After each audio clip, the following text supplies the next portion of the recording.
While I'm updating my presentation, I'm just saving it, so I cannot open it yet. My name is Jennifer Hall. I'm the Executive Director of the Ann Arbor Housing Commission. I've been working at the Housing Commission since 2011. Prior to that, I worked in the Office of Community and Economic Development, first at the city, and then when it became a joint county city department, then I continued working there until I came to the Housing Commission. So I've been with the city since 2003. And I'll let Heather introduce herself while I pull this presentation up. Sure. Hi, my name's Heather Seifert, and I have been at the Housing Commission for 2.5 weeks now. So I'm really new on the scene here. So I'll be learning along with you. Prior to that, I worked for the city itself in the group called Systems Planning, which is a multidiscipline group. And I did long range planning as well as community engagement.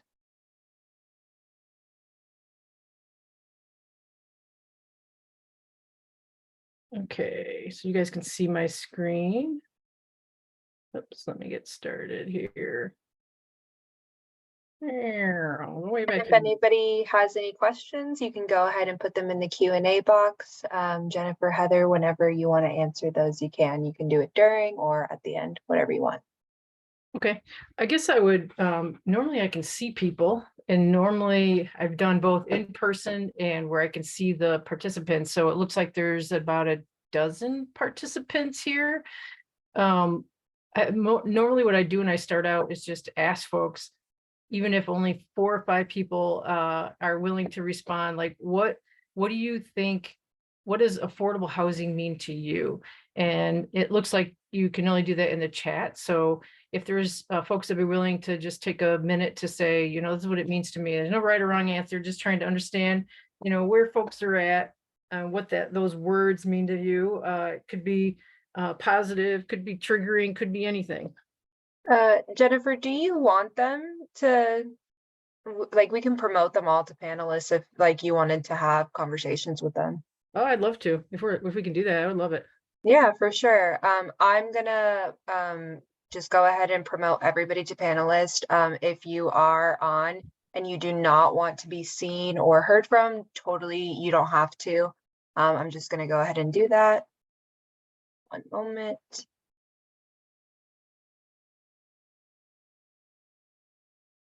And Sarah, are you going to sit through the full presentation? Yeah, I'll be here. So we can actually, people can just say out loud what it is that affordable housing, if it means anything to you. And if you feel more comfortable writing and want to put something in the Q&A, then I can read it out loud for you. Yeah, that'd be great. Thanks, Heather. This is Ken. I'll just, hi. Hi. I'll start by saying that to me, affordable housing, because I really don't know anything on this topic, it means 2 things. One is where some people need true assistance for housing. And then the second category would be just cheaper housing for people just to live, especially if they have jobs where they make less money. Great, thank you. Thanks for sharing. Anybody else? This is Greg. To me, affordable housing has always specifically meant subsidized housing. Okay, great. Anyone else? Yes. To me, oh, go ahead. Sorry. I'm sorry, Ashley. This is Tracy. I'll put my camera on after I get done eating. Affordable housing to me means not paying more than 30% of your adjusted income for your rent. Great. I was going to give a very similar answer to that, Tracy. I'd always use 25% as the, whether it's a mortgage or rent, but nothing higher than that, preferably.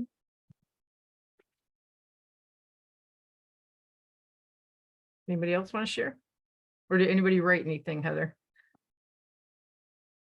I haven't seen anything come through the Q&A yet. All right, I'm going to give another little bit here, see if anybody else would like to share. Yes, I really do have orange skin. I'm trying to minimize it with my lighting here. These will look very orange.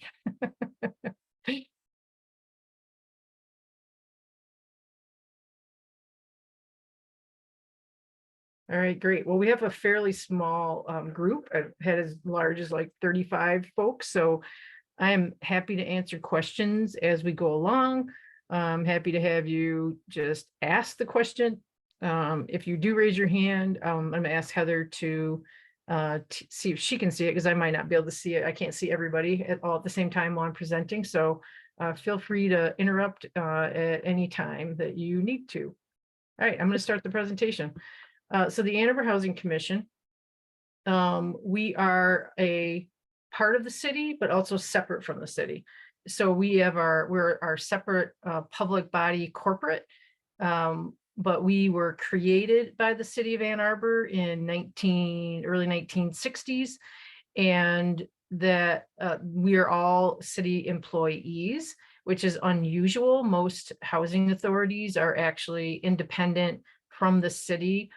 They are typically created by municipalities in the United States, but they're typically independent of them, other than that their board gets appointed by the city council and the mayor. So that's the case for us. Our board is appointed by the city council and mayor, but we also are city employees. So it's a unusual situation to be in. And in the state of Michigan and a couple other states, the Enabling Act to create housing authorities was enabled in Michigan prior to the federal government. So in Michigan, we're all called housing commissions because that's what the state of Michigan's Enabling Act calls us.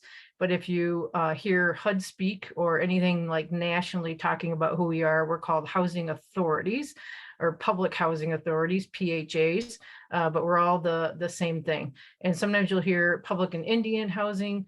And so there's also Indian housing authorities as well, Native American housing authorities. So a couple people talked about how much you're paying for your income, out of your income, your household gross income on your housing costs. So from my perspective, affordable housing really is any income. It can apply to any income from a definition of trying not to pay more than 30% of your gross household income on your housing costs, whether you're a renter or whether you're a homeowner. And one of the sort of newer definitions of what affordable housing actually incorporates transportation as well. Because if you're in a community like Ann Arbor, that's a very high cost community, you may not be able to afford the housing that you want to live in. So you live farther and farther away. And so then you have higher and higher transportation costs. Whereas you might live, in a area with a high amount of public transportation. You don't need a car. You can live downtown if you can find a place you can afford. And so your transportation costs are lower. We specifically, though, target the type of housing that we build and we provide to our tenants at the lower end of the income range. And if you think about, I can't see everybody, I'm assuming we have a range of people's ages and incomes and background here. But when I was in college, I probably paid, 60% of my income on housing. I live in Ann Arbor. I own my own home. I pay Ann Arbor taxes. I probably pay 15% of my gross household income on my housing costs right now. So it can definitely be different and change over time for some folks, depending on what your income is. But we also, as a student, we tend to not think of students as permanently low income. We tend to think of them as temporary low income, and a lot of housing programs that are specifically geared toward providing lower than market rate cost housing actually excludes students unless you're, for example, a veteran, or you're, for example, a household that is a student, but you have children. So things like that. So all different programs are all different from each other. Hi, Tracy. I see you just popped up on the screen. Welcome. Is there any questions about this particular slide? Okay. So who is the Housing Commission specifically? What do we do? We are called the Ann Arbor Housing Commission, but we actually cover all of Washtenaw County and Monroe County, which seems a little bit odd, but we have a small number. I think we have usually about a dozen households that want to live in Monroe County that are almost always veterans, and participate and go to the VA that's in Toledo, Ohio, rather than Ann Arbor. And so they want to be closer to where, they're getting their medical services. We both provide housing that we own. We have 17 properties. All of them are in the city of Ann Arbor, just under 550 apartments. But our biggest program is our voucher program. So we have over 2,000 vouchers throughout the county as well as Monroe County. We do have two sort of smaller programs. One is our family self-sufficiency program, and related but not specifically our homeownership program. So our family self-sufficiency program is a program where we are trying to help families no longer need us, to no longer need subsidized housing, to be financially independent. And so HUD has a program where they don't provide specifically funding for the program, but they provide funding for our staff to sort of provide help and assistance to folks who want to voluntarily participate. And what they do is our families set goals. Most often the goal is to become a homeowner, but it also can be go to school, start a business, buy a car. And so as their income increases, we actually put funds into an escrow account to match their increase in rent. And when they graduate from the program, they get to take that escrow funds and use it for whatever they want to use it for. We've had we have 12 homeowners right now, but in our history, we've had maybe 15, 16 homeowners, not because of the lack of desire, but because of the lack of ability to secure a mortgage. You can use a voucher, which I'm going to go into more detail on how those work. You can also take a voucher and turn it into a voucher to help pay your mortgage, but you still have to be able to get a mortgage. So you still have to qualify and you still have to compete to find a house. So, for those of us who live in this county, which we should all do, we know how hard that is. So I'm going to talk about the housing that we own first.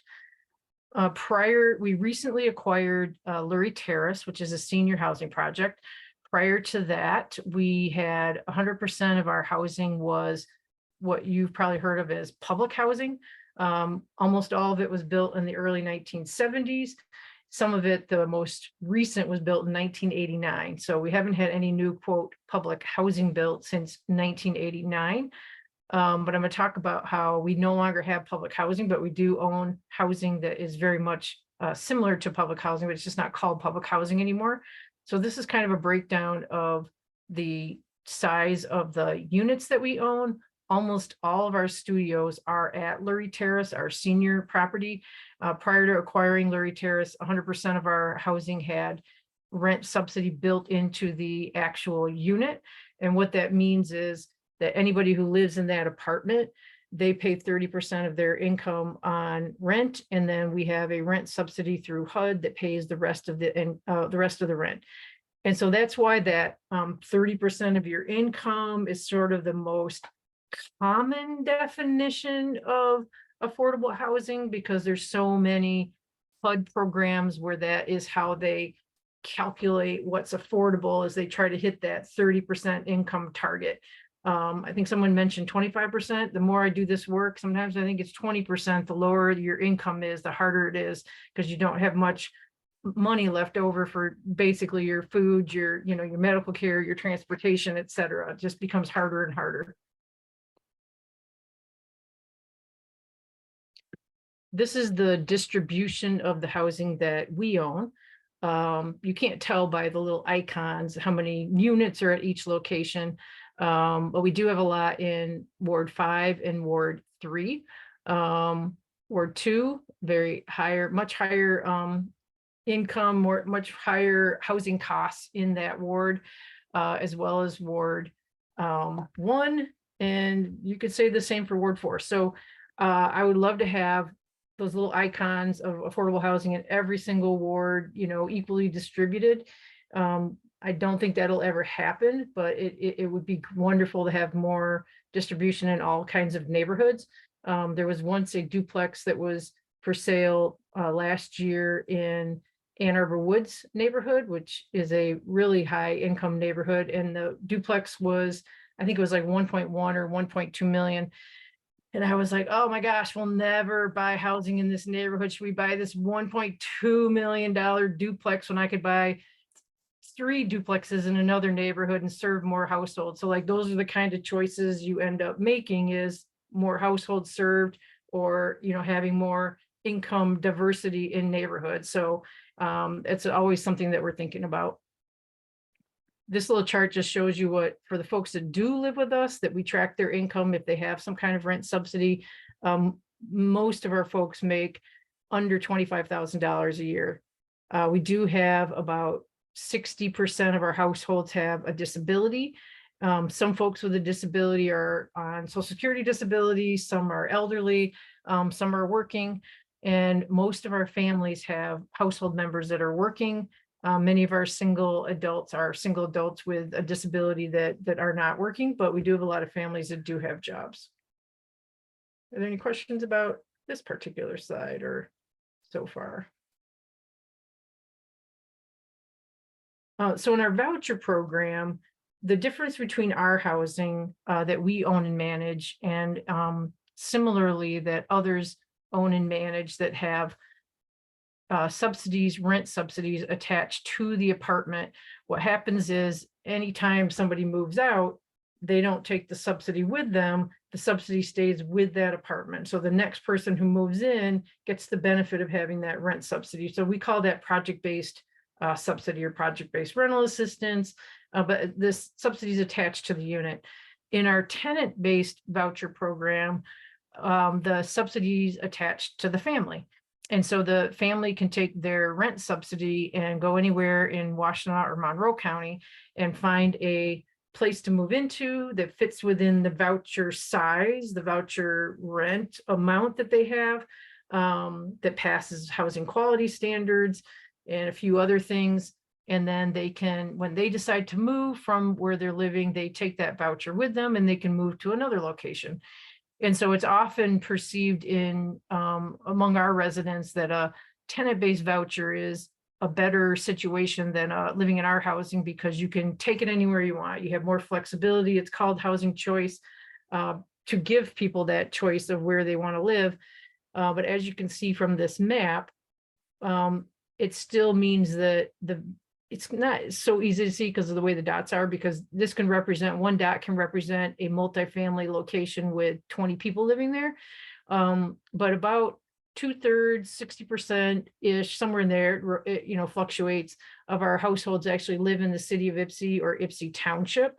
About 30% in the city of Ann Arbor, and then a little bit here and there. So you can call it housing choice if you want, but if you really wanted to take your tenant-based voucher and live in the city of Ann Arbor, you're not going to find very many places that you can afford, even with that rent subsidy, because the rents are so high. They exceed what we call our payment standard, which is the amount of rent subsidy we're allowed to provide to a family to live in a private rental situation. There's just huge amounts of competition. And so it makes it very hard for people to find a place to live here. You can see there's like different numbers to, you know, different types of vouchers listed here. There's often HUD has different, I call them pilot programs. I get actually kind of annoyed with HUD when they come up with new ideas and come up with new programs with new rules. I'm like, just expand the number of vouchers. And if you want some folks to be homeless, or you want some folks to serve, you want us to serve more disabled households, or you want us to serve families, fine, but keep them in the same program with the same rules. But they tend to make special programs, and these are some of the special programs of which we have various vouchers.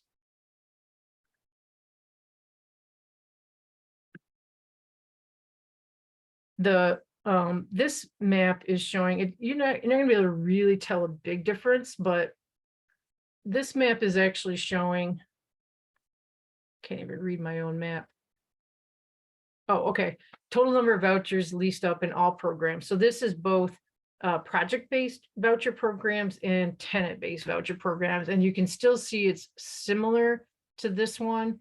But this map would actually include our housing that we own, or housing that's owned by Avalon or Michigan Ability Partners, that we have project-based vouchers on those sites. And so that's, there's a little bit more in Ann Arbor when you look at ones that we can project-based vouchers. And so that is one way from a policy perspective that you can ensure that folks have that opportunity if they want to live in Ann Arbor, they have kids, they want to go to Ann Arbor Public Schools, or they work in Ann Arbor, or they just need access to transportation. So if we end up doing housing in the city of Ann Arbor and we put project-based vouchers on them, that is always going to have that ability for those units to be available for a low-income household. Do we have any questions about any of that voucher situation? Okay. So how is the Housing Commission actually funded? The vast majority of funds that we administer are actually that actual rent subsidy itself. And so you can see that blue on the bottom is the funds that we are essentially the pass-through, but the administrator between a private landlord and the tenant. That ends up being that rent subsidy. The next amount, that red, is administering our voucher program and et cetera. And the top part, the brown, I did this through 2021. So this is before the affordable housing village was passed in the city of Ann Arbor. Prior to that, there was only about 100, it ranged from year to year, but the last couple of years, about $160,000 a year in city general funds. So the vast majority of our funds are either rents from our own tenants that pay us rent, but the vast majority is HUD funds. So I like to say when I talk to city council and city administration that we are leveraging a lot of funds that are not coming from the city. So we're a great leverager of outside resources. This chart is showing one of the challenges with the voucher program. So for those who don't have a steeped history in this stuff, which I'm assuming most of you do not, there's a long history of public housing up until, I'm not gonna remember off the top of my head now, I wanna say the late 70s or early 80s is when the government started moving away from, the federal government started moving away from the idea of public housing and came up with this idea of vouchers, of tenant-based vouchers. And so there was this major shift in funding from fixed locations to take these vouchers, and we're gonna have a public-private partnership, with private landlords out in the community to provide housing. And as I mentioned before, sometimes these are great ideas in policy, but in practical reality, it doesn't mean people end up having a lot of choices where they're going to live. They don't necessarily end up in neighborhoods or housing that are higher quality just because they have a choice. It's because it depends on where they can find a landlord who will take their voucher. Now, the city of Ann Arbor and Ypsi City both have ordinances in place that say you cannot discriminate against a potential tenant who's applying for your housing based on the source of income, whether that's, Social Security, disability, or whether their rent is going to be paid for with a voucher subsidy. Other communities and everywhere across the United States, and prior to that, we had landlords, property managers that would say, we don't take vouchers, flat out, we don't take vouchers. Now they have to screen folks like they do anybody else. Everybody has to be screened the same. Otherwise, they have a fair housing violation. And then they can't say, oh, sorry, you have a voucher, but you meet all of our other screening criteria, so we will not accept your voucher. There can be other ways people get screened out. They can get screened out because they don't have a high enough credit score, or literally the landlord can say you have to have this much income, or have a really good positive previous history with other landlords and that kind of thing. So anyway, back to this chart. Sorry, totally went off schedule. So you can see the blue increased significantly over the last 5-6 years and keeps going up. Actually, the red is the amount of money we receive from HUD to administer all of these vouchers. And so that's the part of our relationship with the city where we are trying to expand the ability to have more housing in the community that people with low incomes can live in. But we do need that ongoing general fund subsidy just to administer those programs, because HUD does what they call prorating their admin fee, and it's never 100% of what they say it costs to run the program, because it's 100% dependent on politicians in the federal government. So they'll tell us, we believe it'll cost you, I'm making this number up, $1 million to administer this program. And then they say, well, but we only have enough money to give you 800,000. Good luck, do your program, follow our rules. Good luck next year. Or, you know, you get penalized if you're not following their rules, but that is how it literally works.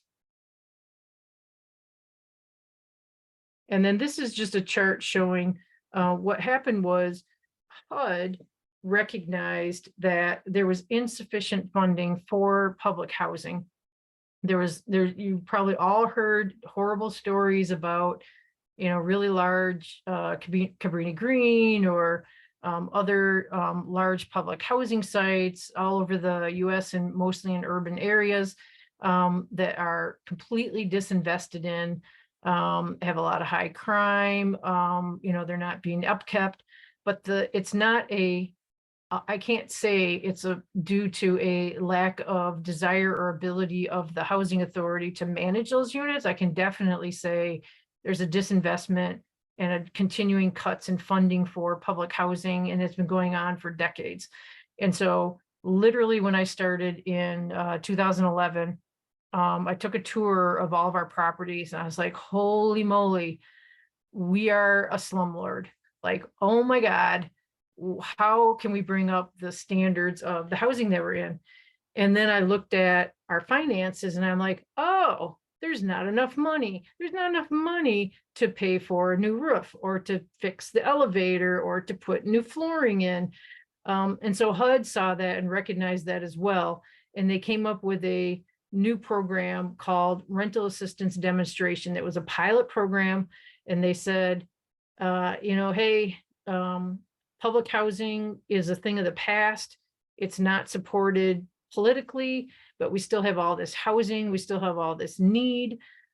We still need to house low-income households. So let's convert through a pilot program, public housing to project-based vouchers that are attached to the units, but are in a different part of HUD's budget. It's in the voucher side of HUD's budget, so it's better funded. Not greatly funded, but better funded. And so our old housing, the blue is showing what the rent was from tenants. The red is the public operating funds. The green is the public housing capital funds. So we were getting about $500,000 a year to do improvements to our 500, you know, or I guess we had about a little under 400 units. And literally $500,000 isn't enough to replace an elevator. You know, it's not enough to replace all of your furnaces. It's just simply not enough money to do your capital improvements. And so in 2013, when HUD put this pilot program out there, we immediately applied to be part of that first group to test out this idea. And we were one of 10 housing authorities in the United States that were approved for what's called a portfolio conversion, which means not just one building, but all of our buildings. We got to convert to this new project-based voucher model, which is better funded, more consistent funding. The only problem with the program from my side is that HUD didn't say, we're going to give you more money to fix up your buildings, but you can only convert if you, Housing Commission, you raise all the money to fix up your buildings as part of the conversion.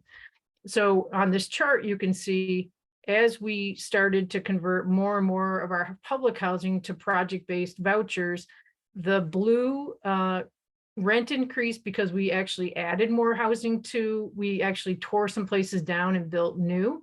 So we had more renters. We started to decrease the public operating fund and the capital fund. And once we finally converted everything, the purple is the rent subsidy attached to the tenants. And you can see it's just much better funded. And we were able to use all of that rent subsidy and rent to actually start maintaining our buildings, just regular operations. All right, I'm going to pause there for a sec to see if people have any questions.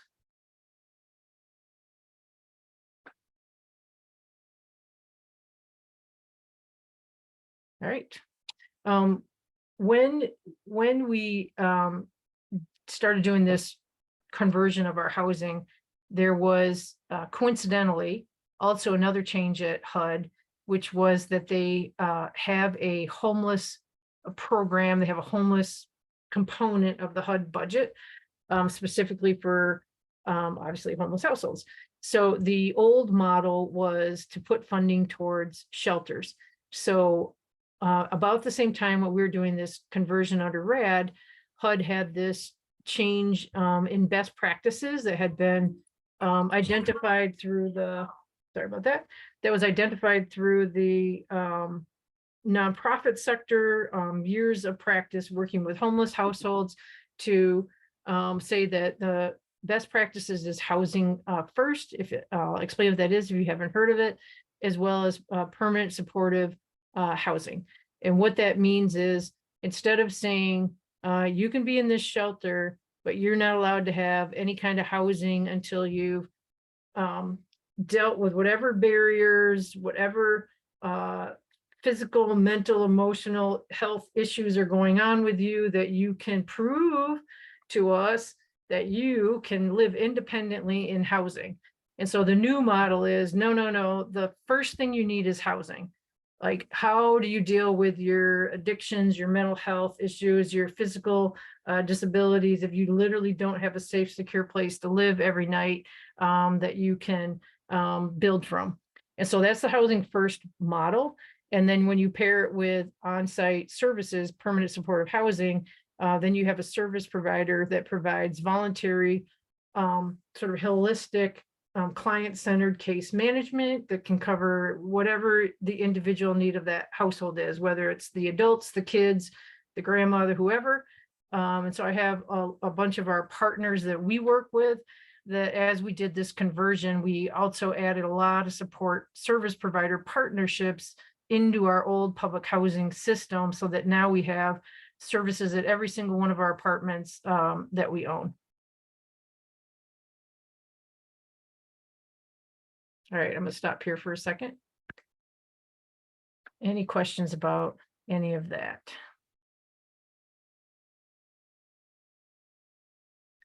Is this a question that other people wonder? How are low-income residents impacted by the city of Ann Arbor's housing market? Any thoughts? You want to throw anything out there? I mean, from my perspective, it seems like Ann Arbor is an expensive housing market, so, and it keeps going up. So I'm Yeah. sure that impacts. Absolutely. Anybody else want to add to that? I have a lot of friends who've looked for housing and been unable to find housing they can afford in Ann Arbor. And I don't think any of those friends would really count as low income, and they have the ability to and the resources to then find housing outside and commute to Ann Arbor. So I can only imagine that truly low income residents are hard up. Yeah, absolutely. And that's why when I talked at the beginning, it's like, it doesn't matter if you make $100,000 or $10,000. If you can't find a place to live that's affordable to you, then you are not able to live in affordable housing, or you choose to spend a lot of your income on your housing costs or your transportation. So what is the income in Ann Arbor? This is last year's. They're about, usually in April, they publish new median incomes. This is published by the federal government every year. And this is what we use for all of our various HUD programs. So we base it on Ann Arbor's area median income, which is all of Washtenaw County. It's the Ann Arbor primary metropolitan statistical area. So it includes all of Washtenaw County, and it's the median family income is $117,800. I can't see it. Whoopsie, didn't mean to do that. I got to move you guys so I can see. So the USA is median income is $79,900 in comparison. So we are quite a bit higher. It's probably not a shock to anyone that we're higher than the median across the United States. So what HUD does is they say, okay, the median income is $117,800. How do I income qualify people for my programs?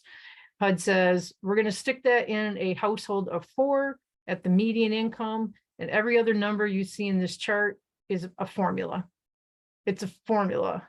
So it doesn't matter. You couldn't say, wow, we have half of our residents or 1-person households or whatever, 25%, because we have so many students. HUD doesn't care what your individual community situation is. They start with the median income, they stick it in a 4-person household, and every one of these numbers is part of a formula. But this is the formula that we have to use when we income qualify people for our programs. The 60% of median income is highlighted a little bit bold, because that's the target that the city administration, city council, the mayor, over the, I don't know, probably 15, 20 plus years has targeted as the household income limit for a lot of our city programs. So that's the limit on for the affordable housing millage, for example, which I'll talk about later. Within our programs, our HUD programs that we administer, 50% of area median income is the cap for anybody with a voucher subsidy. And so different programs have different income limits. The county administers some federal funds that are at 80% of median income. So it just depends on the program, but we all use the same chart.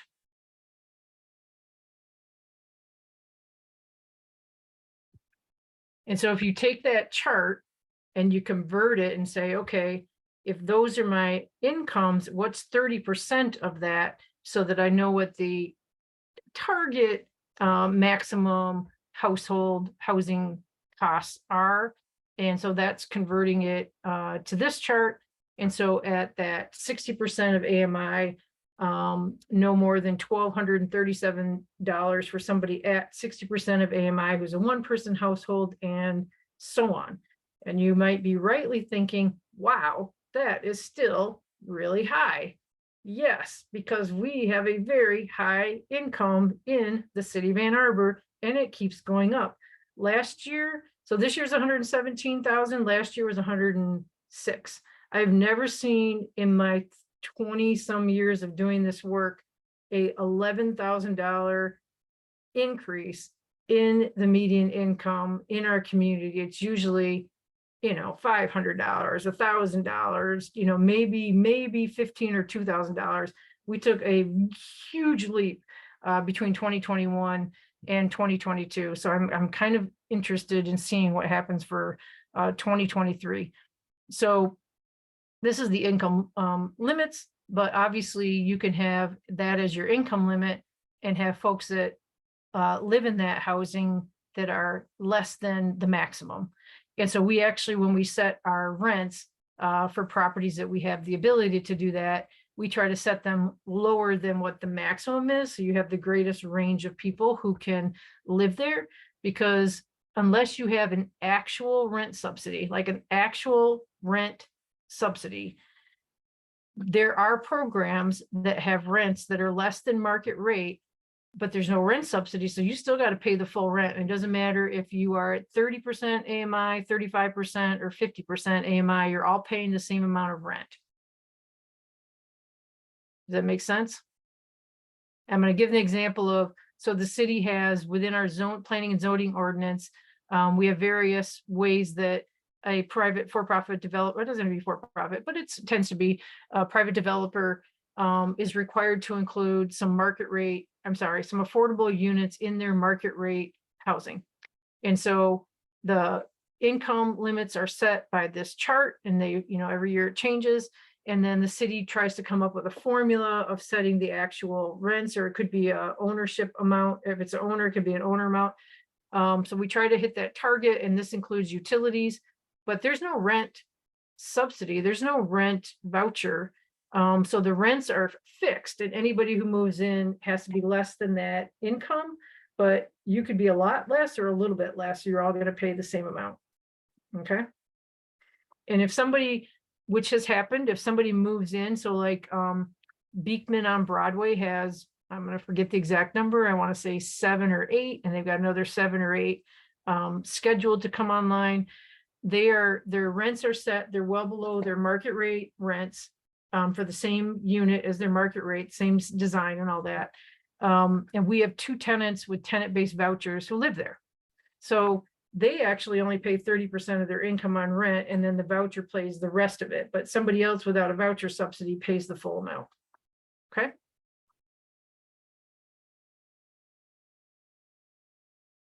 So what are the typical rents in Ann Arbor? You will, when you talk about HUD programs, we often talk about fair market rents.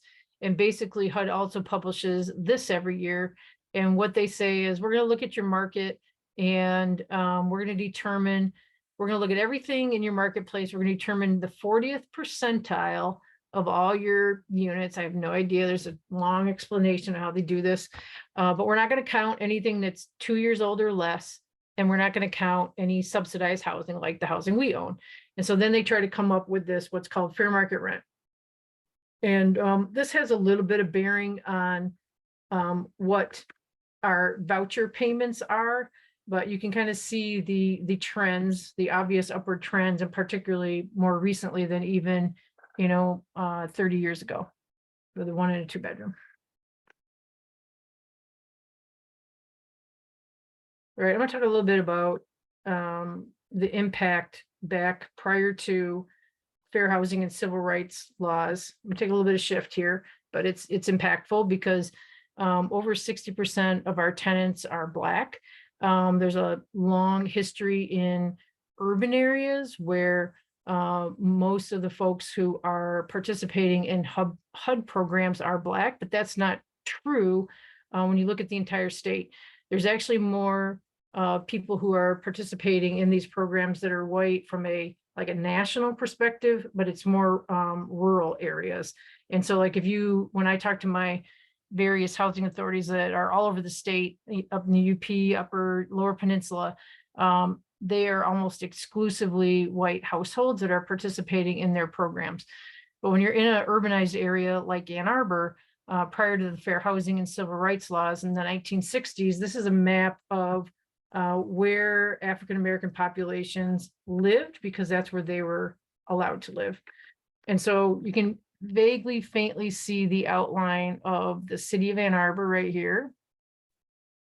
And this orange area is actually in and around where Carytown is.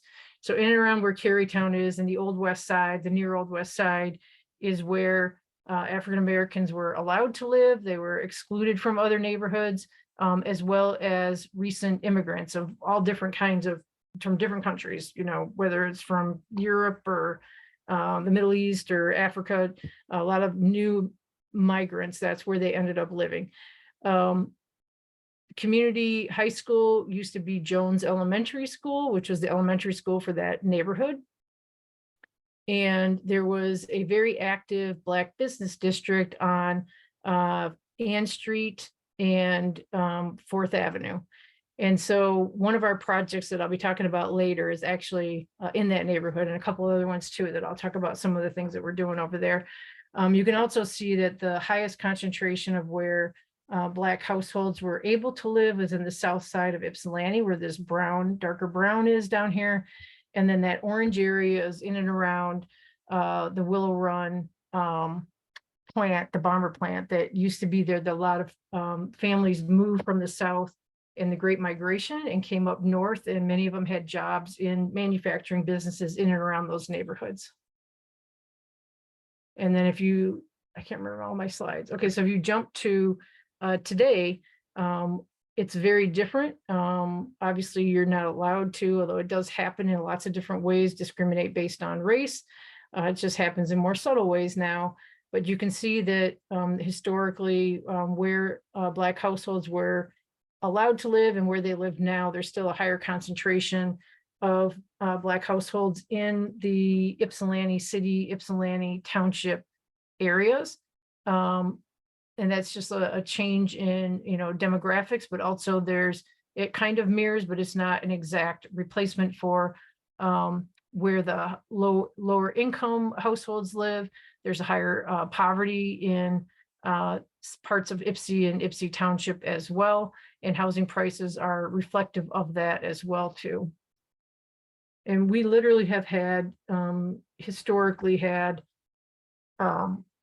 city officials in the city of Ypsilanti and Ypsi Township say, please stop building or having anybody with vouchers live in our neighborhoods. We have too many people who are low income. And that's really is starting to change, particularly in the city of Ypsilanti. There's a different, I think the housing pressures are really being felt there more than they ever have. And so there's more of an embracing of preserving affordable housing there as into the future as well. So when you look at Ann Arbor, one thing that I don't like to do is do this map, which is, hey, where is all the poverty? People talk about concentrations of poverty, and you don't want to have too many low-income people in the same neighborhood. And we have too many low, I hear I go to public meetings, they're like, there's a concentration of poverty here, the concentration of poverty there. And I'm like, not so much. So when you look at these maps, is there anything about Ann Arbor that stands out about where our census tracts are that are high poverty?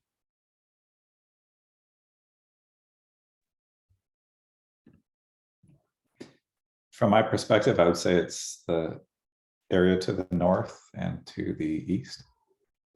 And what type of housing is in that area?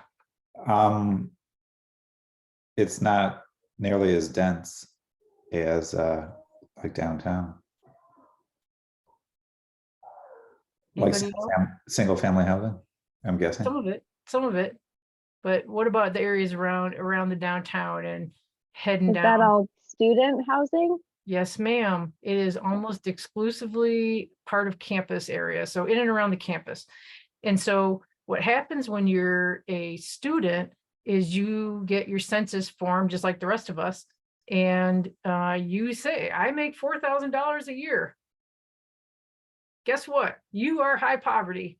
But that doesn't necessarily reflect what your family might be supporting you on as a student. I mean, there's obviously students that really are low income, that really are from low income families, but the vast majorities of students are not low income. But when you do a map based on poverty in Ann Arbor, our map surrounds the campus. You can see it's also around Washtenaw Community College and EMU, but the rest of the high poverty census tracts are in Ypsilanti and Ypsi Township, and a little bit in Superior Township as well. So Ann Arbor doesn't have any high poverty census tracts. It could change next year, it could change in 5 years, but we really don't have any high poverty census tracts. The one census tract in the farthest north that Ken pointed out, which isn't a low density neighborhood, has the largest subsidized housing property there, which is the bulk of the poverty. I forget how many units is like 400 and some. If anybody lives over in that area, you might be familiar with it. Parkview Meadows is over there. And so that's what's driving that particular census tract, not the students. All right, I'm going to stop here and see if anybody has any comments or questions or anything.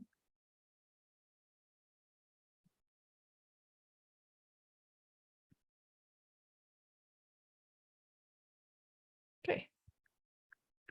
And then I forgot I had this in here. So when you look at our high poverty in Ann Arbor, not county, this is literally Ann Arbor, you can see what I'm talking about, where there's the vast majority are in that, college age range.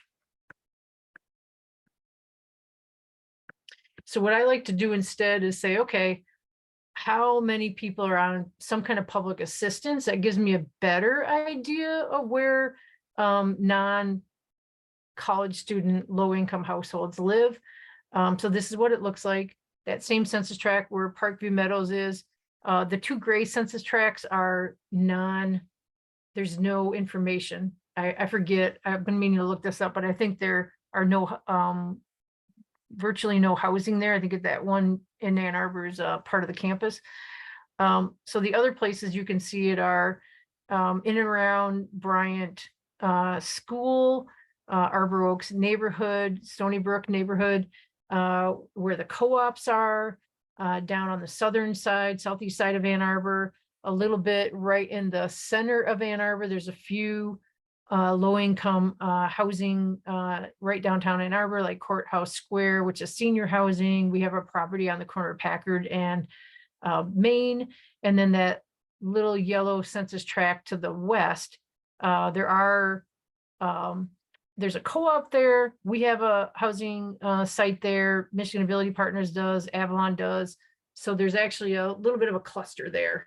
That's probably those are the few places that in Ann Arbor, there's a high concentration of poverty. And even then it's, 10 to 20%. And then one of them is 20 to 30%. The rest of the high poverty neighborhoods, when you look at it from who's on public assistance, is again on the eastern side of the county. That's where the highest poverty is. All right, I'm going to talk about just the impact, community impact on our high housing costs. So there's if you ever know anyone who's in danger of losing their housing, they can't pay their rent, there's a organization, it's not even an organization, there's a coalition of nonprofits plus the county plus the city that have a centralized intake and assessment for folks who are losing their housing, are homeless, or need some kind of housing assistance. It's called Housing Access of Washtenaw County. I should put the phone number on here. It's 961-1999. Currently, it is administered by the Office of Community Economic Development at the county. These are just some call data. I can't remember what dates I've got. I've got October, 1,800 calls a month.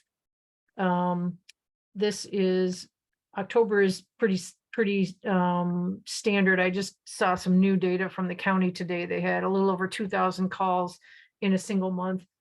And this is what the distribution of homeless households are in our county between August 21 to August 2022. And this is also fairly standard, other than what we're seeing. If I continued this out, I got to update my maps because I just saw one from the county today for, I think January or February was their most recent data. And the distribution is significantly higher among families than it's ever been. And so the chronically homeless individual adults and the veterans, they are roughly kind of saying the same. And in fact, because we have a pretty robust funding for veterans based on a federal priority over the last, probably 7-8 years, we have really reduced the number of homeless vets in the community, whether they're adults, single adults or couples or people with families. It's very much reduced. But the families that are not veterans is drastically increasing. And in fact, Ann Arbor City Council approved a little over $300,000 last week at their council meeting, specifically to help with eviction prevention for families that are currently about to become homeless. So to help pay back owed rent so they can stay in their housing and provide assistance to them. And what we're seeing in the court system and what we see within our families that we work with that have vouchers, et cetera, and what we're seeing in the calls is about a little over 75% of the families that are being evicted are single Black female headed households. So it's a real equity issue related to race, related to income, related to poverty. That we're trying to address. And it's very hard when there's not housing available that's affordable or that we can't provide some kind of serious rent subsidies to, but we are trying to address that. Okay, I'm going to pause there, see if there's any comments or questions.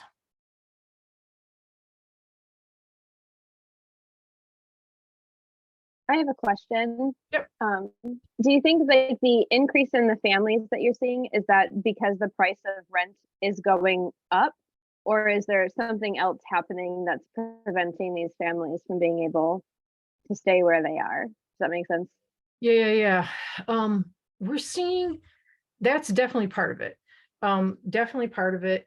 Part of it is also the loss of CIRA, like CIRA funding. If you heard of CIRA, is the related to the COVID funding that was approved at the federal level. They had a very big eviction prevention program, and there was an eviction moratorium for a very long time. Long time meaning like a year and a half. It felt like, might have been more.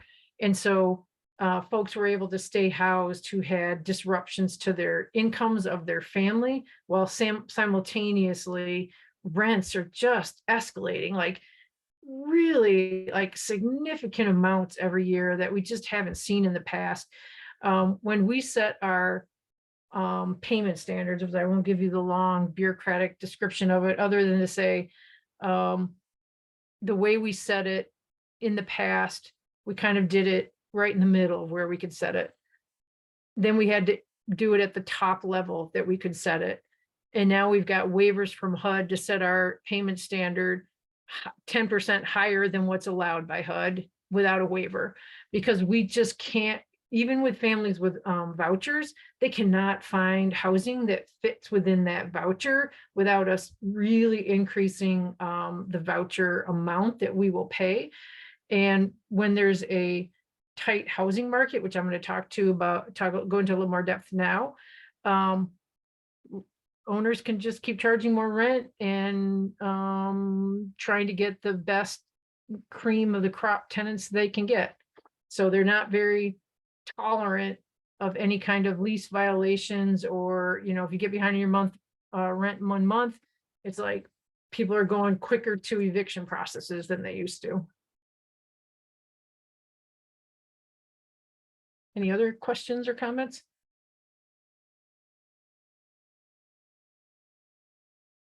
Okay. So what is the biggest driver in our community? Who is our biggest employer? It's the University of Michigan. So both in, and I'm sure, so some of you on this call who are employees of the University of Michigan, I'm not blaming you for our housing crisis. I'm just identifying that our biggest employer is the University of Michigan by far in the county.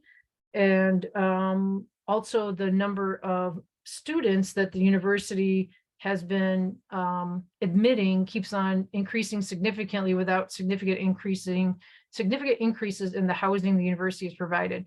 So you may have seen the most recent news that the University of Michigan is actually about to add thousands of dorms over where the Fingerly Lumber Company and Elbow Field is, in that area. And they've actually bought up some existing privately, owned homes to tear down and add some more housing. And I'm super excited about that, because absolutely the student population drives our housing market. We're hearing, I've never heard this until the last couple of years, where I'll talk at various student gatherings that I get invited to do, and they'll be like, hey, I live in Ypsi Township by Gulfside. Like, never have I heard so many students say, I can't even live in Ypsi. I can't live in Ann Arbor. I can't live in the outskirts of Ann Arbor. I can't live in Pittsfield Township. Like, I am practically in Wayne County, because that's all the housing I can find that I can afford. So when we have U of M students that are going into housing markets that are competing with our tenants too, it makes it harder for our tenants to find housing. So even though the U of M doesn't pay property taxes, they're doing a huge benefit to the community by actually building more housing, because they've been a huge impact on the housing crisis that we're in.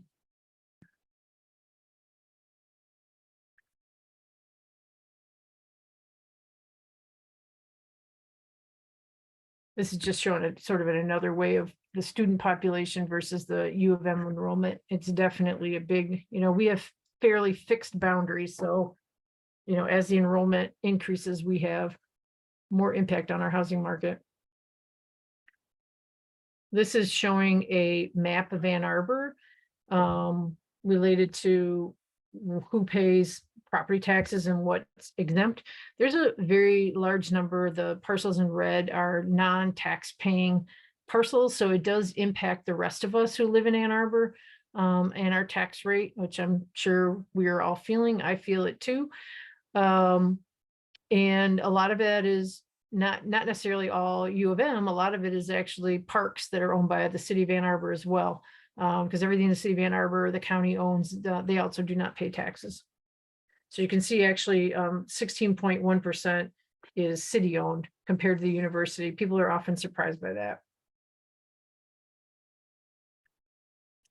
We, a couple of years ago, we did a housing needs assessment as we were looking at, and I'm going to go into more detail on the city's millage and what developments we're doing, trying to like make sure that we're on target on understanding how much need there was for various income brackets. So we did this housing needs assessment. This was just done for the downtown area, not including anything that is north of, or not north, east of State Street. So it was trying to exclude the primarily student area, although there's students obviously that live west of State Street as well. But here's just some of the numbers. So, well over 1,000 demand for folks at under 30% AMI, almost 1,000, 31 to 60, and, almost 500 for 61 to 100% of AMI. So when people ask me, why don't you come up with a plan and say, you need X number of units for this size or this income or for seniors, I'm like, you can build anything you want that's affordable housing, and there is still more demand than whatever we can build. So I know that anything that we do, there's a demand for it, 100%. Okay, I'm going to start my section on development. I'm going to take a drink. I'm going to pause. And if you have questions before I go into this, now's a good time. Questions, thoughts? Anyone?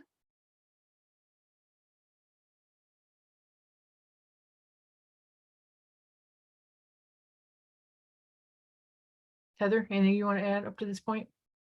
No, I just appreciate everything that you're sharing. This is Heather's orientation as well, because she just started. This is what I do. This is the orientation I give to city council members as well as to my staff when we have new staff.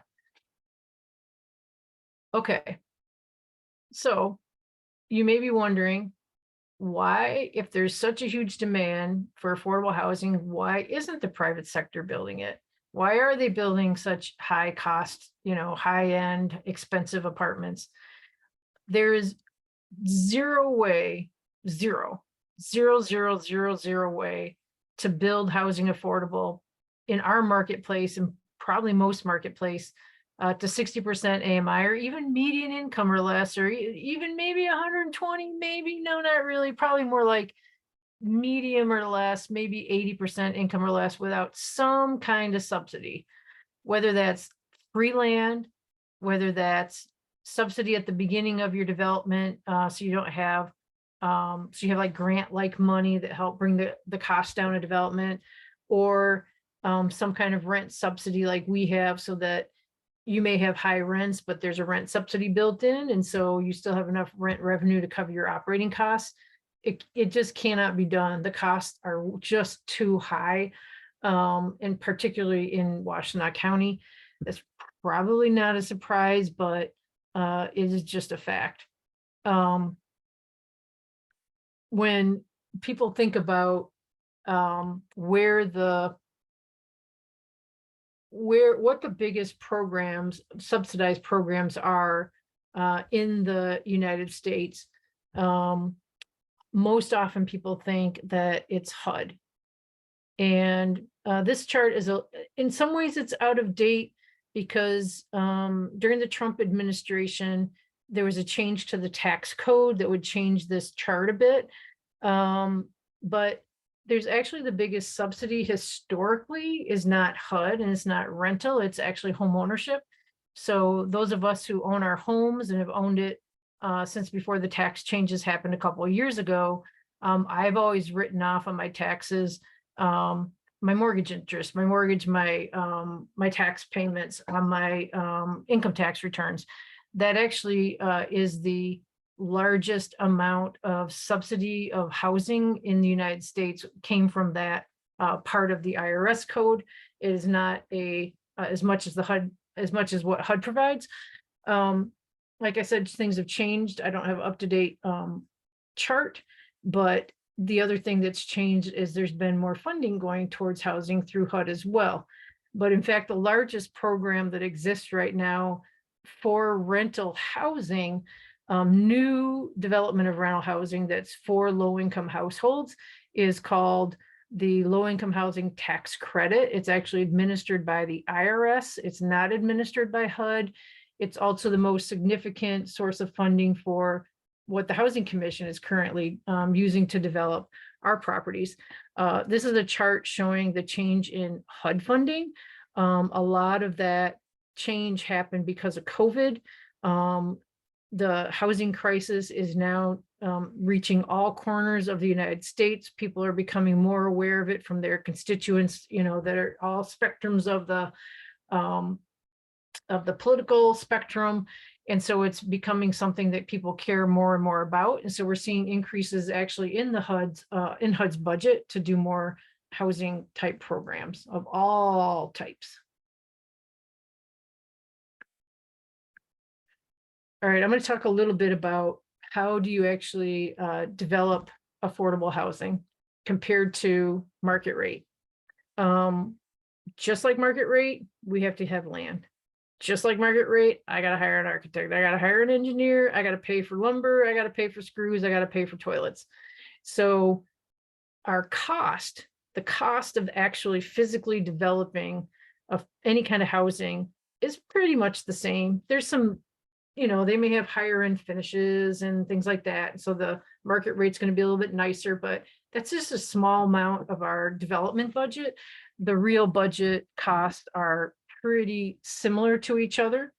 The biggest difference really between the two types of housing is how you pay for it. And so on the market rate side, and this is a broad generality, the biggest difference really is where the money comes from to pay for the actual development. On the market rate side, the largest source of funding tends to be from loans, investor loans, bank loans, whatever kind of loans you can put together, and then equity from investors and yourself and your friends and whoever you're getting equity fund. Either way, a loan like your mortgage has a sort of a fixed expected payment to pay off your principal and interest, whereas equity investor expects some kind of return on their investment, and it's going to fluctuate depending on how successful your project is, but it's money that has to get paid back to somebody. On the affordable housing side, we actually are flipped, where we have a larger percent of our funding comes from equity, but that equity is actually not something we have to pay back. What it is equity from low-income housing tax credits, where the IRS allocates a certain amount of tax credits to every state in the United States. The state of Michigan, through MISTA, administers the tax credit program, the LIHTC program in Michigan. It has an amount of tax credits. It's competitive. They have 2 rounds every year. So we have to compete with any other developer of affordable housing, the majority of which are for-profit developers, not nonprofit developers. But when we are able to win a tax credit award, the Housing Commission doesn't pay taxes. We don't pay income taxes. We don't really pay much in property taxes, but this is the income tax based program. And so what we do is we get awarded our tax credits. Let's say it's $10 million. Then we go out and sell it to an investor, an equity investor, and we bid it out, and the highest bidder, let's say, wins. And let's say they offer us 92 cents on the dollar. So they give us $9.2 million in cash, and they get to write off $10 million in tax credits. There's a lot of other things, details I'm not going to explain in there, but they also get to write off annual depreciation, which is significant, of the project once it's built. So we don't have to pay that equity back. The equity investor actually gets their money back through their tax return by not paying, having to pay taxes, plus additional ways on top of that to increase that amount that they can write off. And then depending on the project, we also end up with loans that we do have to pay back. And the lower the income target that we have for the project that we're building, the more grants we need. So that's on the right side. So we have a lot of equity, a little bit of loan, and more grants. Sometimes we have only grant and equity, or if it's a really small project, it might be all grants. So it's on how you pay for the development that's different, and what does that make the, we're gonna call this a all rental. What does it make the rents look like? So when you look at the rental side, the operations of, market rate versus affordable, roughly the same, but ours actually tends to be more costly than the private sector because we do that supportive housing. We try to screen tenants in, not screen tenants out. So we do a lot more social work type interactions with our tenants than a private landlord. And so our operating costs tend to be a little higher, but you can see in orange, a vast majority of the private sector is actually using rents to pay off their debt that they had to borrow to build the building that they build. And so the lower our incomes are, the less debt we take on, so that we have more money for operations, because we can't afford to pay debt when our rents are lower. The other thing is, you can see in yellow, the market rate side, they pay taxes. In Ann Arbor, the city of Ann Arbor has a payment in lieu of taxes for qualifying affordable projects, where we pay $1 per unit per year. And so that immediately allows us to reduce our rents, because we don't have to pay those taxes. And then the return on investment in dark blue is to the investors that the market rate side had. And we have cash flow if we take on debt, because we have to maintain like a 1.2 debt service coverage ratio. So that's what that cash flow is. We turn around and take cash flow, and we pay our service providers that are our partners that work with our tenants to keep people housed. All right, I'm going to pause again because I need another drink. It's give you guys the opportunity to comment or ask questions or anything you want. Take a break yourself.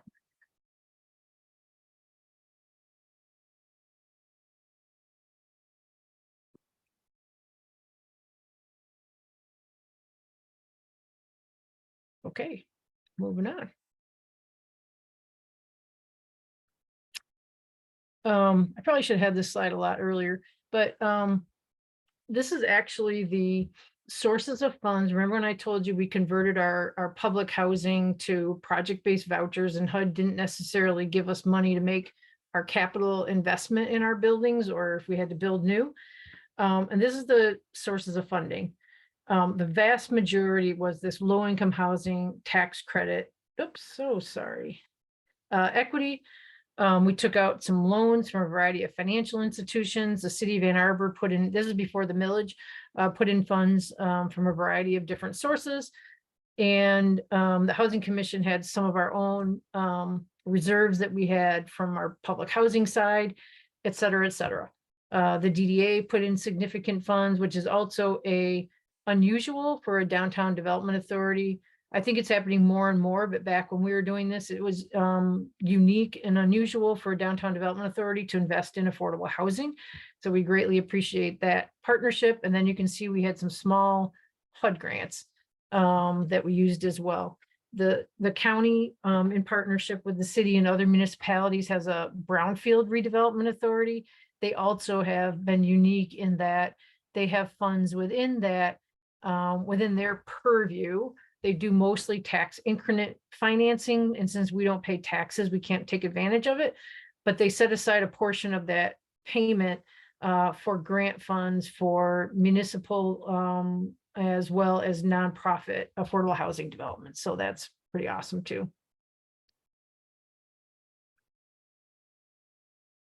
This is the city's city council's goals and objectives. We're trying to get 1,000 units of affordable housing by 2026.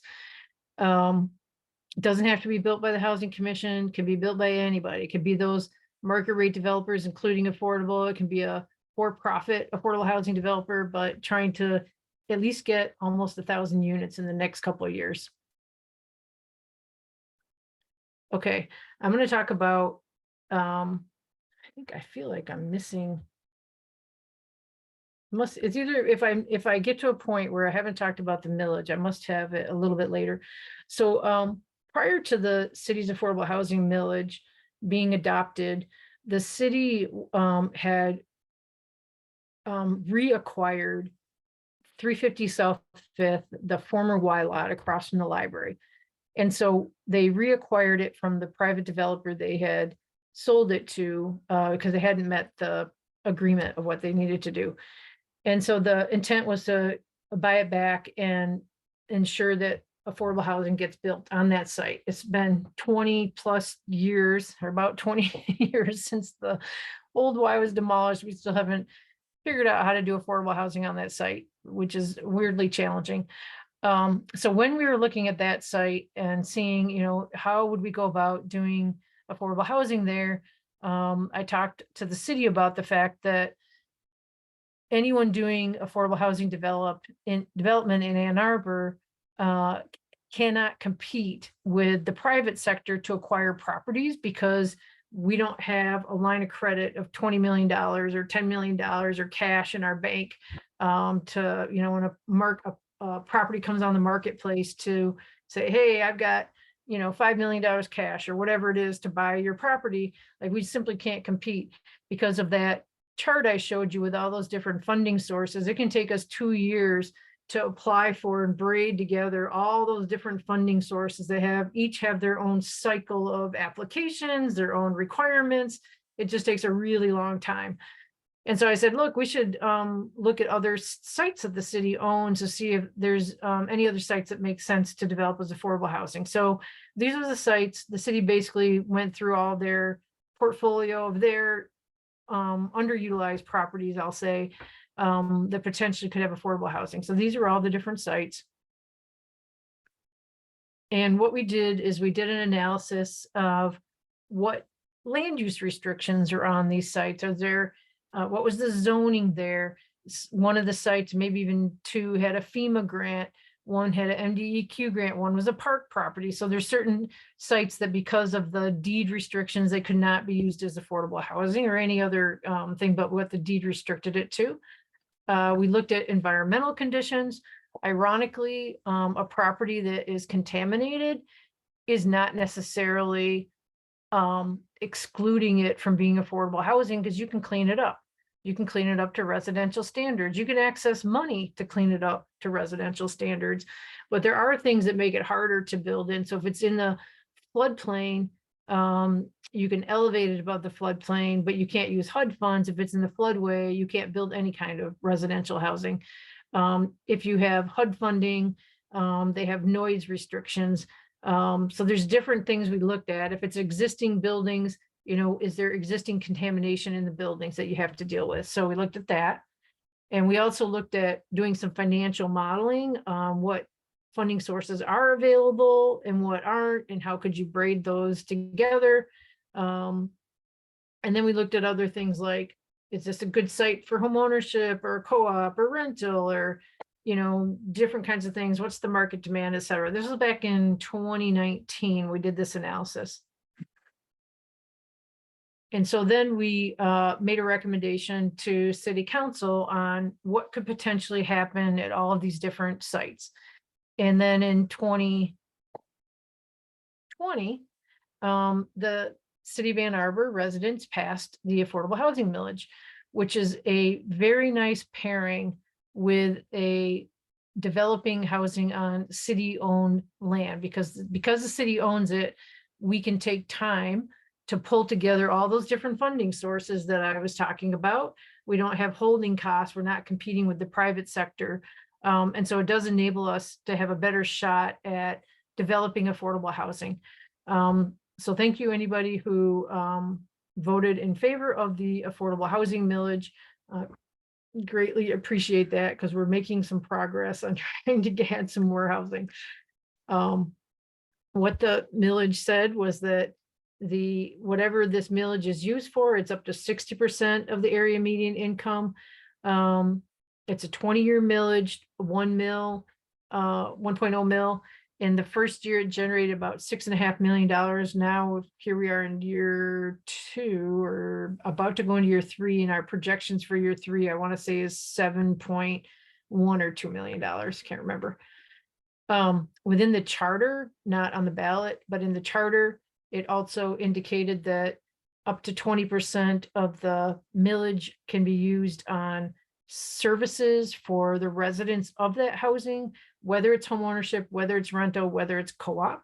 But it also has a clause that says you cannot be used in a floodway or floodplain. And so that excluded one of the properties from being able to use the millage. What city council did before the community adopted the millage is they adopted some principles and guidelines of how they wanted it used. So I'm not going to read all of these, you can see them. But basically, from a big picture perspective, trying to have socioeconomic diversity throughout the city, like I talked about previously, having housing for all different types of households, having variety of resident services available. It's available for new construction, but it's also available for acquisition. It's available to do the underground infrastructure, et cetera. Want to adopt the city's sustainability goals. I will, as an affordable housing advocate, I would never use only millage funds to do a development, because I can leverage, as hard as it is, I can leverage other funding sources and turn a city dollar into $5 or $10, depending on where I can leverage funds, and build a lot more housing. It adds more regulatory barriers, or not barriers, regulatory compliance, so it is barriers too, that we have to follow when we do get funding from other sources, but it enables it to go a lot farther than just using millage funds. And then the final thing was, to the extent that we can, that it's permanently affordable. So the low-income housing tax credit, being the biggest source of funding for affordable housing, currently has the IRS has a 15-year compliance period, and then a development can literally go market rate, which as you have seen, we've seen that throughout the county from the first tax credit projects from the 1980s and 90s have now converted to market rate housing. The state of Michigan now has a 30-year compliance period, but anything that we use millage funds on, if it's rental housing, or I guess it's if any of those kinds of housing, actually, we put a deed restriction. We put a restriction that makes it affordable permanently. So you can be confident that your funds will be used in the long term. Blah, blah, blah, blah, blah. This is what we're doing. A lot of words. I'm going to show you some examples of some of the projects that have the millage funds have already gone into. So Avalon was in the middle of developing 2 sites, and they needed some gap final financing because of what's happening post-COVID with the marketplace, supply chain, human beings to do the work. Like when we just got an estimate on one of our projects, and the construction costs came in 55% higher than pre-COVID estimates. So it's a real significant increase in construction cost right now, which is actually forcing me to look more seriously at acquisition. The barriers to acquisition are often they aren't accessible. Usually they're all stairs, every single unit. There's often lead-based paint, asbestos issues that we have to deal with from an environmental perspective. They often need code improvements. We bought Lurie Terrace, that senior high-rise. It doesn't have fire suppression in the units, and so we're going through an engineering process to design our fire suppression system, and it's looking like a $2 million investment that we'll have to put in just to put in fire suppression, where if we had built that new, it would have been part of our design and our development cost, and we built it the way we wanted it with sustainability features, all that kind of stuff. So I do also get from the community, why aren't you just doing acquisition? It's so much cheaper. I'm like, depends on what it is and how much money I got to put in after I buy it. So it doesn't always end up being less costly. Anyway, okay, back to Hickory Way. So this is a 3-phase project. Avalon Housing, a local nonprofit, is building. They do all supportive housing for homeless households. And they had a $26.5 million budget, and $5.5 million in millage funds are going into that project. I think they need some additional funds, if I remember correctly, because their costs have gone up. But that's again showing how the millage is leveraging or a small portion of a larger development budget. Then they're also requesting funding for ongoing services as well. They also have a project called the Grove at Viridian, which is on the old County Farm Park, next to the County Farm Park where the old Juvenile Justice Center is. So they are actually partnering with a private for-profit developer where they're having their portion is the affordable housing, and then the private developer is doing market rate housing, but they're trying to make it look as seamless and integrated as possible. So like if you drive by, you shouldn't be able to necessarily tell which houses are what. Their development budget right now is closer to 20 million. And although it says 11 million in millage development dollars, that's an error. It's a 1.9 million. I mistyped it. And then they have about $300,000 a year that they're requesting for services for this site. So that's 50 additional affordable housing units that they're closing on their financing next month. And the thing about these development projects, not just the affordable, but just the private sector, but even more so on the affordable side, is they can take 3, 4, 5, 6 years from concept idea to human beings moving into their apartment. It takes a long time to do development, a very, very long time. All right, I'm going to pause there because I've been talking for a while. Is there anybody who'd like to make a comment or have questions?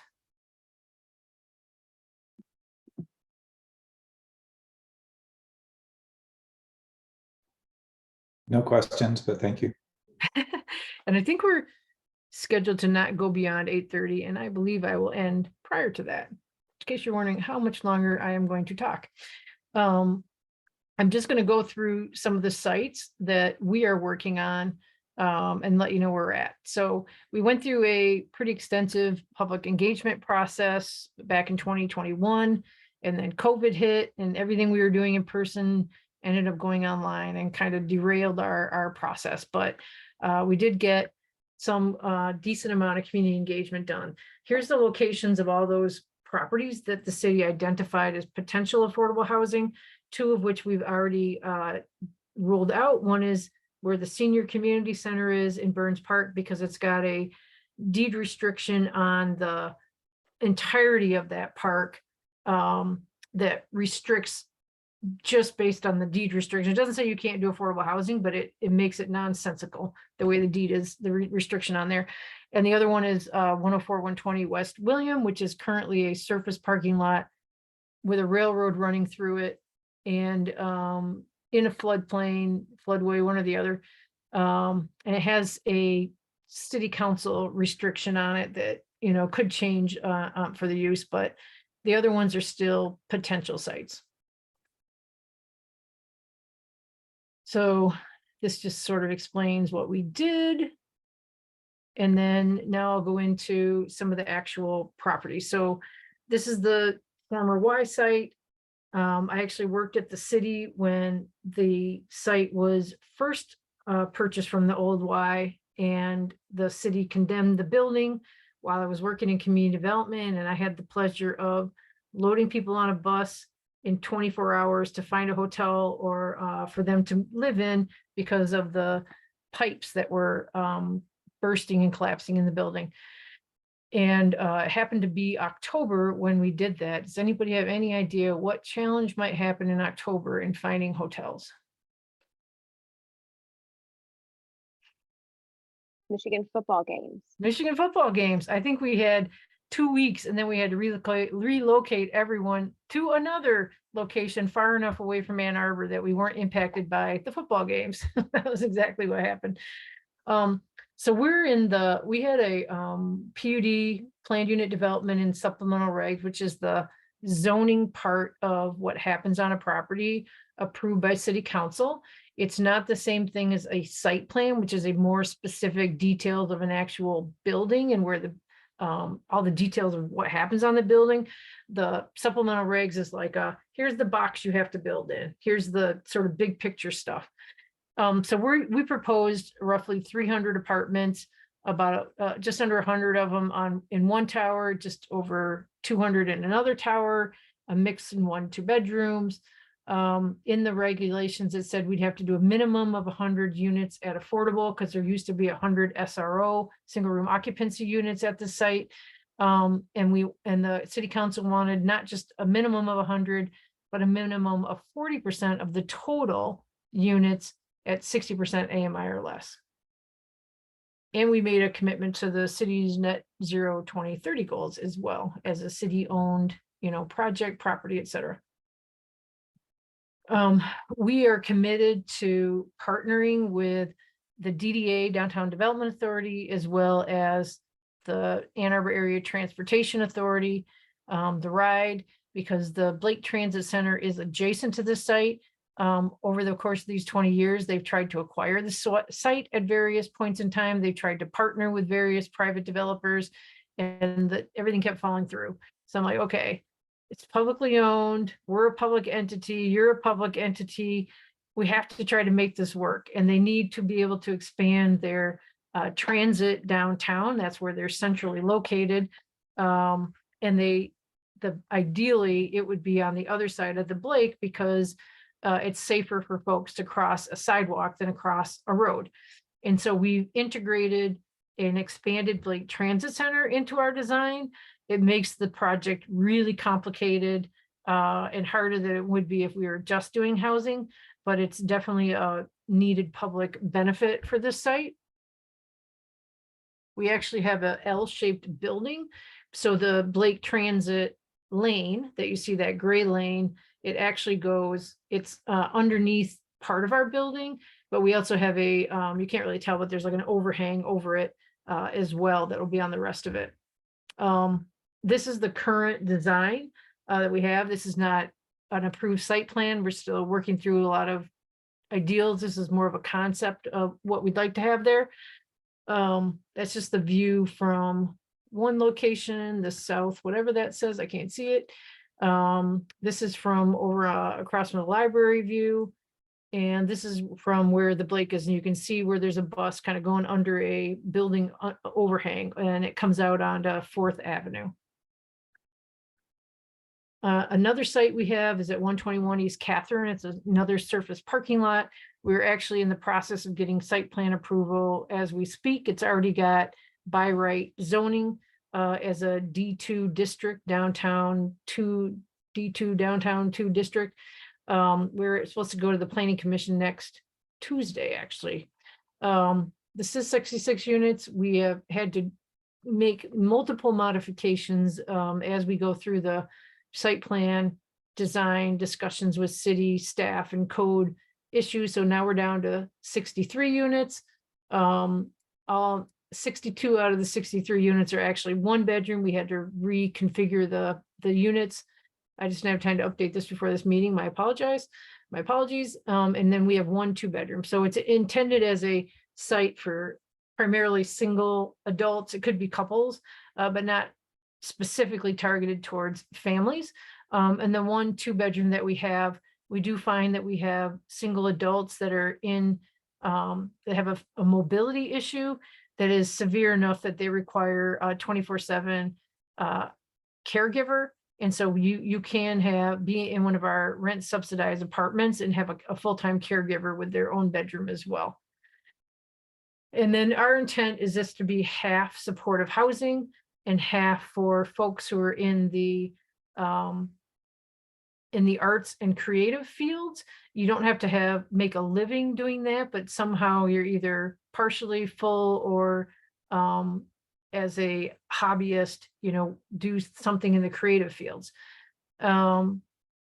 This is the building that is in the previous Black neighborhood, Black business district. So in trying to honor that history and provide something that the Black community thinks is also important to them, we've actually formed a community leadership council made up of previous residents, current residents of this neighborhood, and some young folks in the arts fields that are looking at the first floor space. I think I have a diagram. There we go.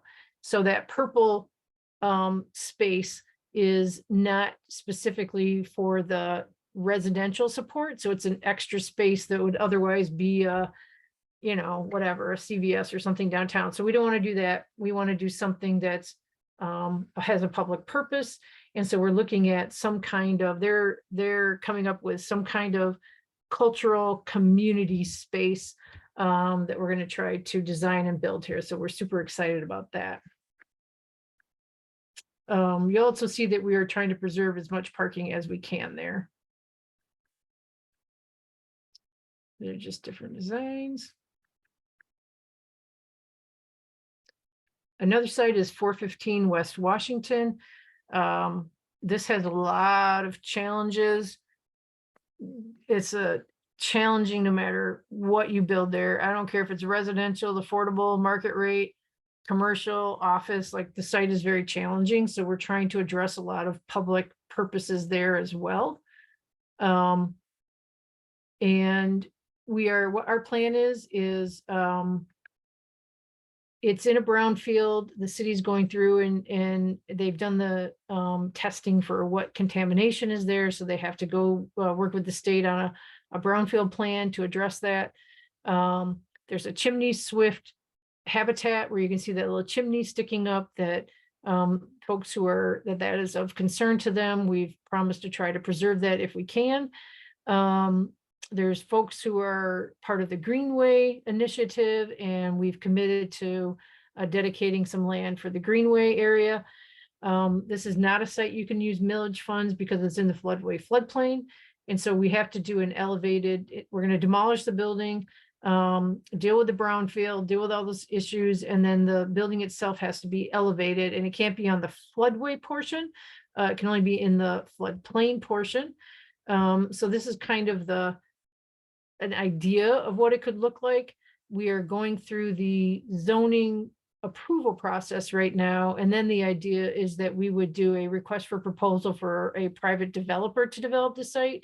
It's going to be mostly market rate with some affordable housing because of all these challenges to develop it. Makes it even more expensive to do the development. So it's not financially feasible as like an all affordable housing project. And that's about, I forget, I want to say 120-ish, 130 units. I can't remember exactly.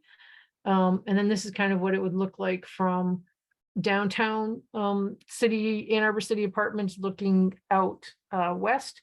You can see that white trail in front is the dedicated Greenway tree line trail space. And then you can see there's also, barely see, but there's still like a chimney swift habitat preserved in this view. And this is kind of what you can see from like what the first ground floor is, which is really mostly parking and then stormwater retention and trail. 353 South Main. It's on the corner of Main and William. It's a small site, and it's actually really scores highly in all kinds of competitions that you'd apply for funding because it's in a walkable, accessible, near services type of location. We're looking at this more as the working low-income folks, not so much homeless households at the lowest end, but more of the, people making $20,000, $30,000, $40,000, $50,000 target. It could be, a 6-story, it could be a 10-story. We haven't really gotten that far in our process to figure out, what that's going to look like yet. This parking lot is another one of the identified sites on the corner of Ashley and William. It's a humongous site, very important location for parking in support of downtown merchants. So the plan really is to have more community discussion and about what could happen there. We know that we would need to replace and probably add parking there if we do any development there. So it's in the kick the bucket down the road and have more community discussions is where we're at on this site. And these are just some conceptual ideas that are that Smith Group came up with when we did our community engagement, trying to figure out how much parking people thought was important, how much down, first floor retail, again, pre-COVID, and then how much residential, and, it could be a portion affordable, mostly market rate, whatever, all kinds of, there's 100 different options.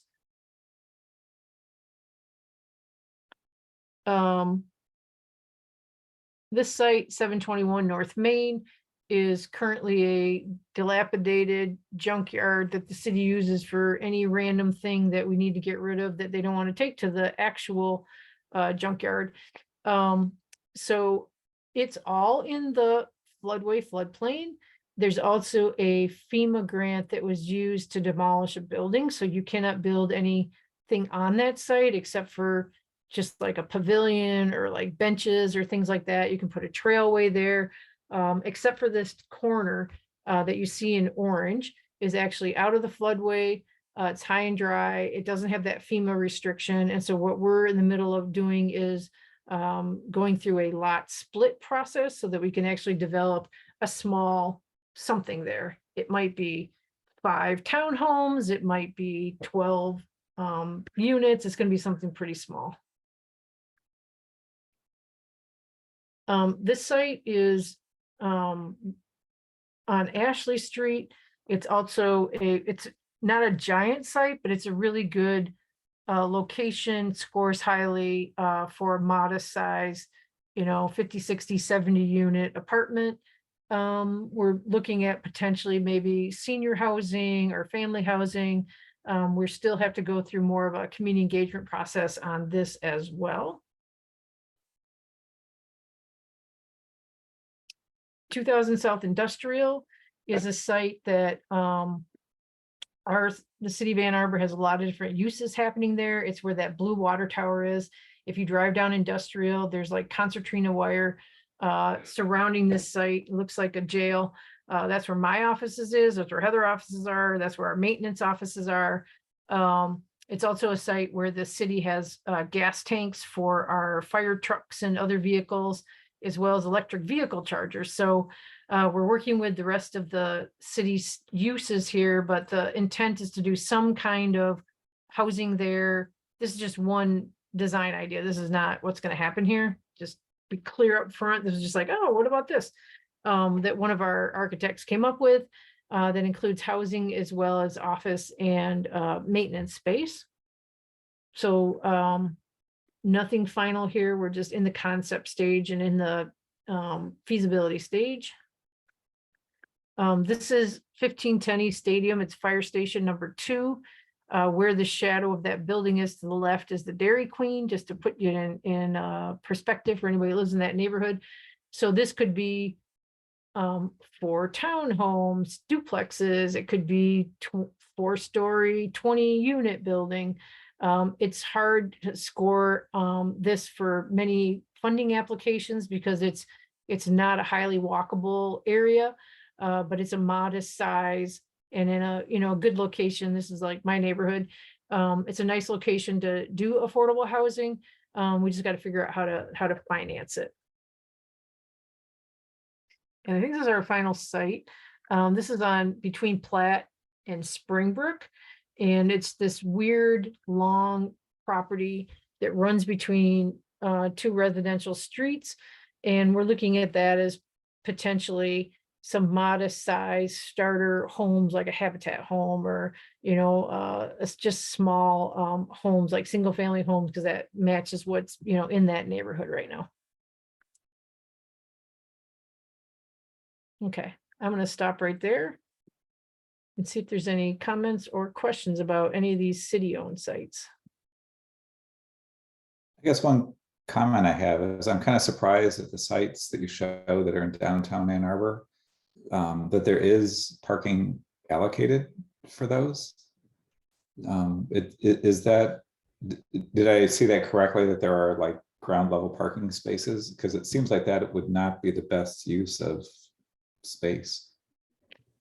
Yeah, so that's at Catherine. That's probably, I can't say for sure, but of like for the one that's farthest that we're along, that is a site that has had more controversy about the parking than about the housing by far. That's like the #1 discussion on like both ends of the spectrum, from like you're saying, shouldn't have any parking, to why are you getting rid of our parking? I need to be able to park and go to the farmer's market. And so what I said to the community is, we'll preserve as much parking as makes sense that won't be of detriment to the development that we're going to do for the residential. And so we're down to 16 parking spaces right now, 2 of which are dedicated to, we're actually going to purchase electric vehicles for two electric vehicles for residents to share and use, so that they have less need for, if they need a car to go to the grocery store or things like that. And then 14 of them will be public parking. And that was in support of Carytown Business District, that really felt like it would be harmful to their businesses to get rid of all the parking. Okay, thanks. Yep, no problem.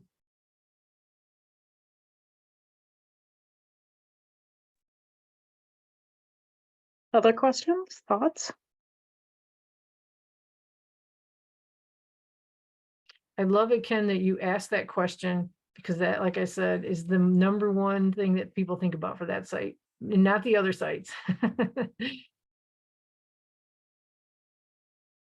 Actually, I have to admit, that is when you showed that site, that is the one that made me first think that. Because I'm familiar with that area, and yeah, there's a parking lot there, but it seems kind of silly to preserve any parking spots. I mean, anyway, yeah. Yeah, it's hasn't been easy, but we're trying to be a good neighbor as well. It has made some challenges in our development, having to meet both. So there's no parking required under zoning. There are open space requirements, so trying to meet open space requirements and also trying to preserve parking and have a place for garbage removal and a place for a picnic table or that kind of thing. Like, those are all competing uses on that space 100%.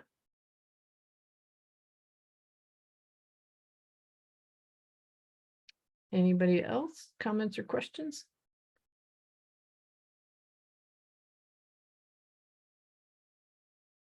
Okay, I have one last thing to talk about. And if people want to just talk in generality, actually, I'm just going to open it up for any general comments. I do have one last thing to talk about, but it's kind of bureaucratic. So I would rather that we talk about whatever you guys want to talk about, give you that opportunity first.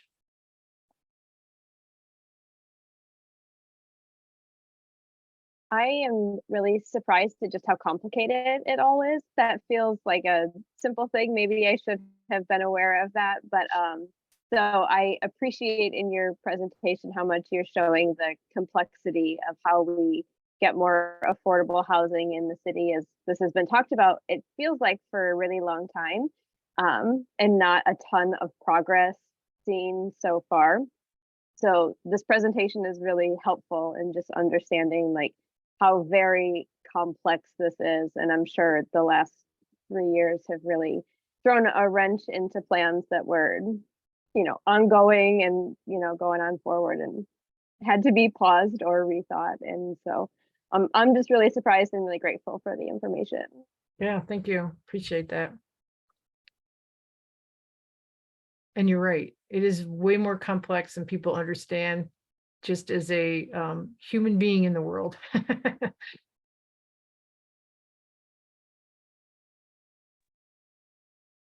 I had a quick question. So obviously a lot of these are in the planning stages. And so what would sort of be the reasonable timeline for actually implementing most of these or building most of these? And in the meantime, will like voucher programs continue to expand or like meet the current need? Yeah, great questions. Catherine, if we get site plan approval, next week, or next thing after that, literally is a week or whatever, 2 weeks later, April 3rd is the deadline for us to put our tax credit application in. If we get funded, our first try in that competitive round, then we will close on our financing early next year and start demolition and construction in 2024. That is the farthest along we are on any of these properties. 350 South Fifth and 415 West Washington are right behind there, but probably wouldn't actually see any demolition, new construction happening maybe in 2025, more likely in 2026. Now that I've got Heather on my team, I can start making faster progress on the other sites. So we're doing stuff simultaneously. So once stuff get into now we've got the site plan approved, we've got our financing together, we're going to start construction. Then Heather and I go back to concept, community engagement, site plan approval. So we'll have stuff under construction while we're doing that sort of conceptual community part and design part. And so most of these, if we actually end up developing all these sites, which we may not be able to, but if we did, it's probably easily a 10-year process before they're all done. To your other question about vouchers, I've seen both 1 in 4 and I've seen 1 in 5 households that are eligible for a voucher actually have one. So the need is there. We have over 3,000 people on our wait list for the housing that we own. We have 4,000 people on the wait list for our tenant-based vouchers. So there's huge demands, but we're also seeing increases, not by the thousands, but by the hundreds in the HUD programs, HUD funding for more voucher programs. So I do see that nationally, it's becoming more politically okay and supported to talk about affordable housing like it wasn't 10 years ago at all. So I'm hopeful for that. Great, thanks so much. Yep, no problem.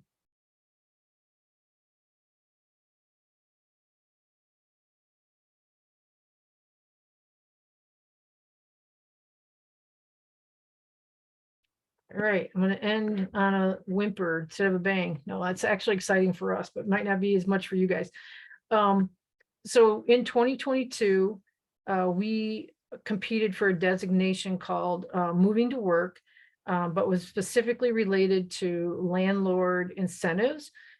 This is within our voucher program. HUD has these different things that they're trying to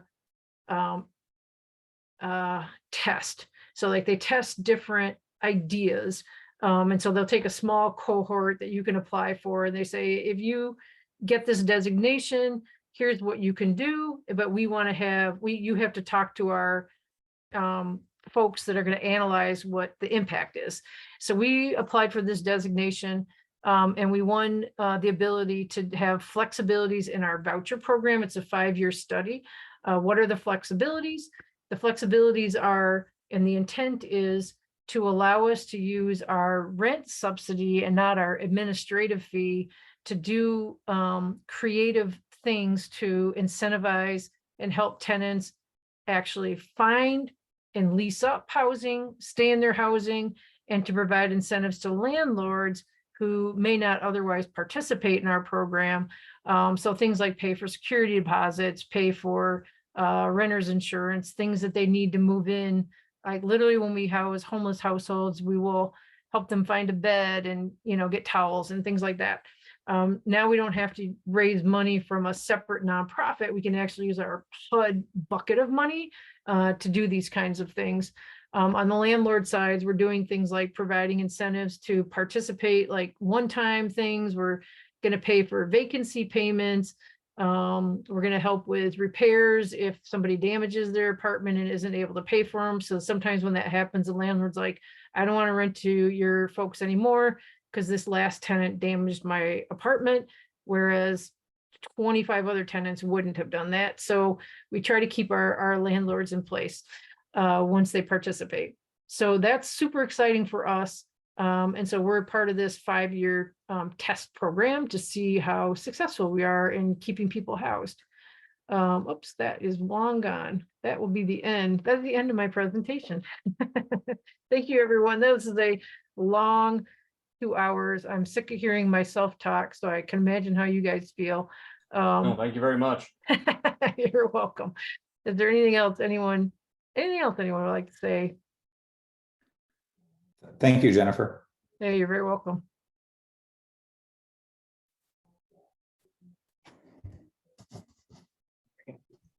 All right, I well, think thanks. that's it. Yeah, thanks, Sarah. Thanks for sitting through that.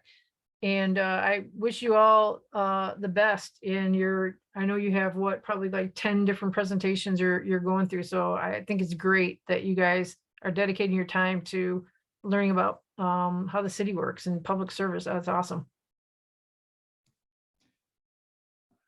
Yeah, it's very informative. This Thank you and so much. everything. Thank you so much, Jen. And I will see everybody next week. Everybody have a great night.